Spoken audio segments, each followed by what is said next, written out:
అలాగే వీలైనప్పుడల్లా ఒక ప్రత్యేకమైన దానం చేస్తే కూడా భయంకరమైన శత్రుబాధలు తొలగిపోతాయి. మీకు వీలైనప్పుడల్లా మంగళవారం పూట దక్షిణ దిక్కు వైపు తిరిగి ఎండు ద్రాక్ష మీ చేత్తో ఎవరికైనా దానం ఇస్తూ ఉండండి. దానివల్ల తీవ్రమైన శత్రుబాధలన్నీ తొలగిపోతాయి.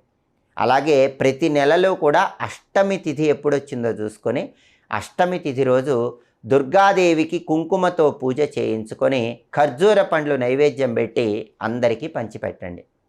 అష్టమి తిథి వచ్చినప్పుడల్లా దుర్గాదేవి ఆలయానికి వెళ్ళి కుంకుమార్చన చేయించుకోండి.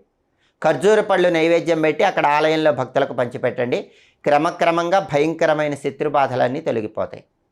అలాగే శత్రుబాధలు ఎక్కువగా ఉన్నవాళ్ళు, శత్రుబాధల వల్ల విసిగి వేసారిపోయిన వాళ్ళు ఎవరైనా సరే, శత్రుబాధల వల్ల తరచుగా భయపడే వాళ్ళు ఎవరైనా సరే, ఆ శత్రుబాధలు సంపూర్ణంగా పోవాలంటే బుధవారం రాత్రిపూట శనగలు నానబెట్టి గురువారం రోజు ఆ